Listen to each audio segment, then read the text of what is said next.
My people, if you know clear, I no go bring them out now. What do they give and everything clear, everything sure.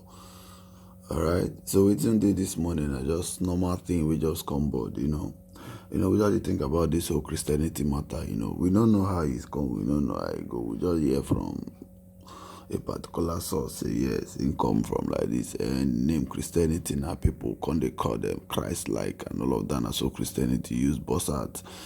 But today now we go hear from the horse's smart. You get one man now, one pastor, a Ghanaian pastor, we clear us about this whole matter. He tell us what we need to know. There's a book called How to Make the Negro Christians.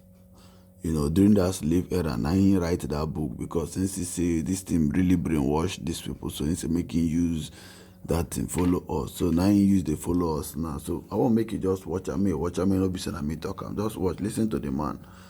It makes sense. We did not choose to be Christians.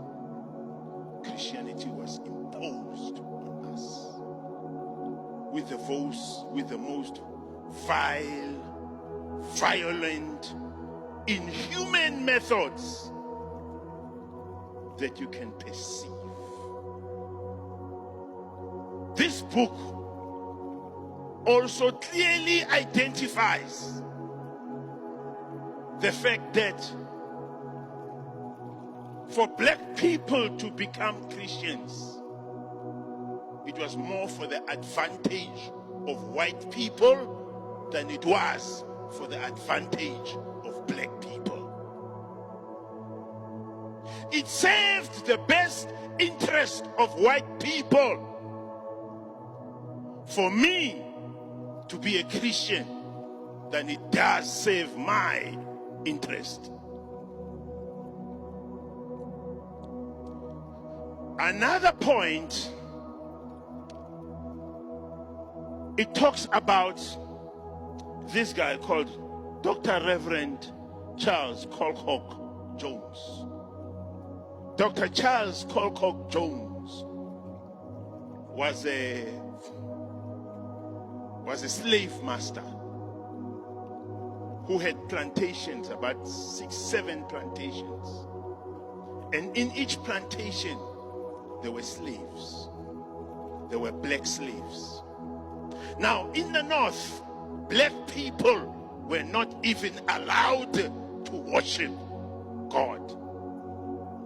Black people were not even allowed to be exposed to the message of Christianity. Because these were savages. These were animals. Now, this Colcock Jones was one of the first people who gathered the people in his plantations, black people, and started sharing the message of Jesus. During that time, there were a lot of slave insurrections, meaning black people who were slaves would wake up in the middle of the night, kill all the white people that were in the plantations, burn their houses, and run away. They knew they would be caught, they would be killed. It didn't matter to them. There are more than 400 slave insurrections that are recorded in America. This is the guy who started saying, let me gather black people and let me teach them about Jesus. Let me teach them about the gospel. And he realized this. The more he taught them the Bible, the more he taught them the Bible, the more tamed, the more docile, the more diluted they became. The more he taught them the gospel, the more humble they became. The more he taught them the gospel, the more a threat, the less a threat they became to white people. And he's one of the few people who never had a slave insurrection in his plantations. Now he took it upon himself to teach white people and said, do not be afraid to teach black people the message of Christianity,